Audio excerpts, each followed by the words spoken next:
Ayan na, pag-uusapan natin ngayon ang journey na ating makasama ngayong umaga. Walang iba kundi ang Filipina pilot na si Cheska Gonzalez. Good morning and welcome to Rise and Shine Pilipinas. Good morning. Actually, kaibigan ko tong si Cheska. Oh, Cheska.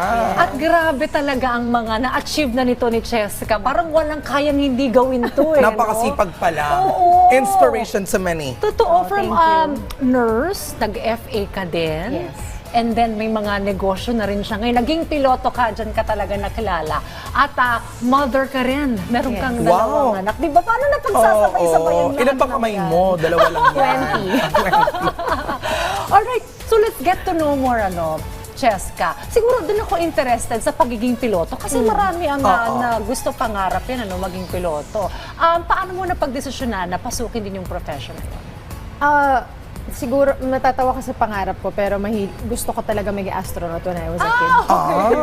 Diba yung Dr. Howard. Pangarap ka, gusto maging, yung iba, doktor, engineer. Ako, gusto ko maging astronaut nung bata. Okay. Doon nag-umpisa. Doon nag-umpisa.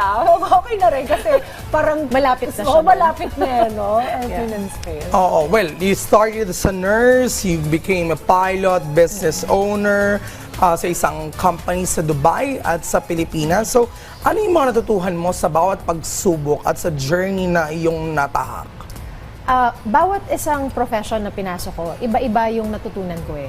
Pero siguro starting with the nurse, I think it's the malasakit, it's the empathy of, thinking of other people first.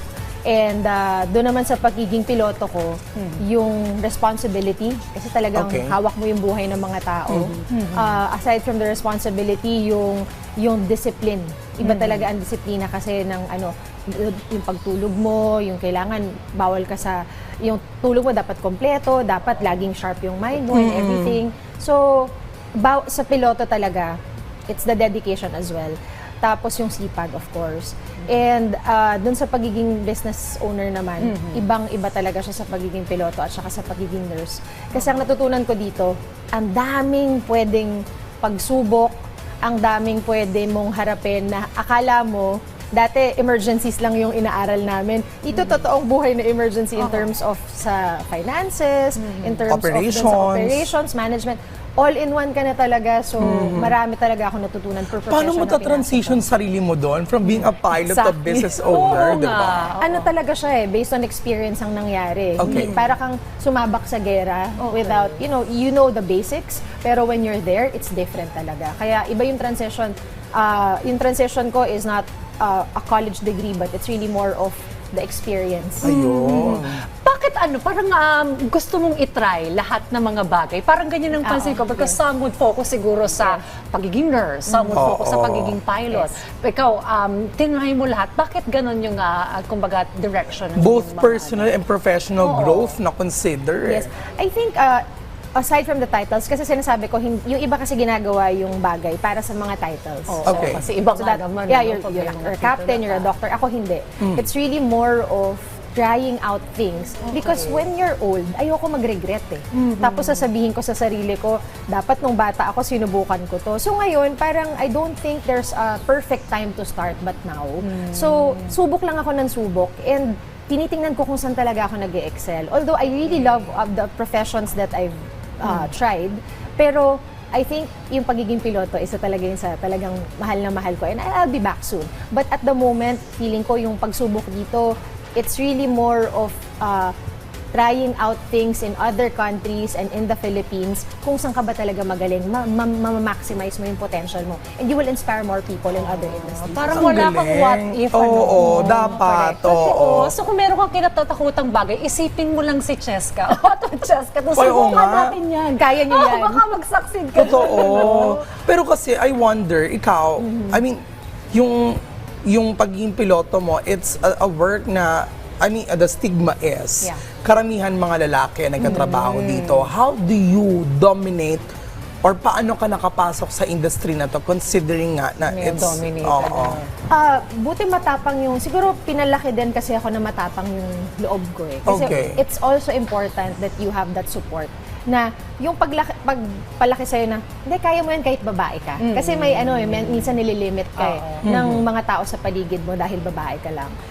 But at the end of the day, pag inisip mo, wala namang totoong profesyon na pang lalaki lang talaga. Kasi lahat naman ng profesyon, Yun. pwede sa babae at Women saka sa empowerment. lalaki. Oo. Correct. And also, sa pagiging piloto, 5% in the world lang ang babaeng piloto. Okay. Mahilig ako sa mga industry na sa blockchain naman, ganun din, dun sa isang business ko, konti lang din yung babae. Dito din sa pag-Air Force, konti lang din yung babae. So parang, for me, lahat ng industry na pinapasukan ko, I think I'm an example for other people that they can do it even in any industry na feeling nila pang lalaki lang. And ngayon, dumadami na yung piloto. So nakakatuwa talaga, na babae. So nakakatuwa. Okay, so ngayon ay may mga negosyo ka sa Dubai and also here sa Philippines. Kamusta ang experience working in Dubai? It's a different experience. It's a different world. Para akong nasa playground pero maze na mahirap kasi Okay. hindi mo alam you meet the right people, you meet the amazing people in other countries and you bring them to the Philippines knowing that you want to bring businesses to the Philippines para mo tinatayo yung bandera ng Pilipinas sa ibang bansa. So tontuwa ako sa ganung Okay, habang ikaw ay businessman and pilot, paano mo naman nabibigyan ng oras ang iyong mga anak? Oh, you're a mother of two. Yes. May college na, di ba? Yes, college May na yun. college na? Ang unfair naman ng buhay. Nakakainis. Pero Ang you shared it ganda-ganda. publicly, na Yes, parang yes, it's at in- 16 ba? At 16, I gave birth. Oo. So, Okay. I'm a teenage mom. Kaya talagang, for me, lagi ko sinasabi sa kanila, hindi hadlang yung pagiging teenage mom para matupad nyo lahat ng pangarap nyo. So, sa akin, quality time talaga. Kasi pwede araw-araw nandiyan ka sa tabi ng anak mo, pero you don't spend quality time with them. So for me, baliwala yun kahit nandiyan ka physically. But even if I'm not physically there every day, but when I am there, pinaparamdam mo naman sa kanila na, okay, mahal na mahal mo sila and they feel loved and blessed at the end of the day. Saan kaya siya kumukuha ng drive? Motivation para sumabak Kids, lahat? sa kids Ayun. talaga, tsaka sa Okay. parents ko. Oo. Siguro panguli na lamang, Cheska, although marami pa sana kaming gusto, yung mensahe na lang ba sa mga kababaihan na may mga pangarap rin sa buhay, may mga gusto rin silang itry, pero medyo hesitant, natatakot. What's your message of inspiration Alam sa niyo, kanila? huwag kayong matatakot talaga. Huwag kayong matatakot sa kahit anong gagawin niyo. Kasi pagtanda niyo, yun na lang isipin niyo, pagtanda niyo, ayaw niyo bumalik at sabihin, sana ginawa ko to. Gawin niyo na, there's no better time than now. And pag hanggang hindi mo subukan, hindi mo malalaman, huwag kayong matatakot sa failure. Because failure kasi is part of your Yes. success. And pag hindi ka nag-fail, ibig sabihin, hindi mo sinubukan ng maraming beses. Yun. You love your job and when you're loving, you also hate, you also fail. Yes, correct. Yun. Nakaka-inspire talaga si Cheska. No? Parang gusto ko rin itry yung mga bagay na hindi ko pa Let's go. Pwede yun. Mag-morning Mag-collab show ka tayo. dito, tapos magpipiloto ka. Tapos, kailangan by 4 p.m. nakalapag ka Channeling na. our inner Cheska. Ayun, dapat Thank ganun. you. Thank you, Thank you so Cheska. much. Maraming salamat We for hope to being have you here. here back again. Salamat, Cheska Gonzalez. Your journey reminds us that with your passion, resilience, and hard work, anything is possible.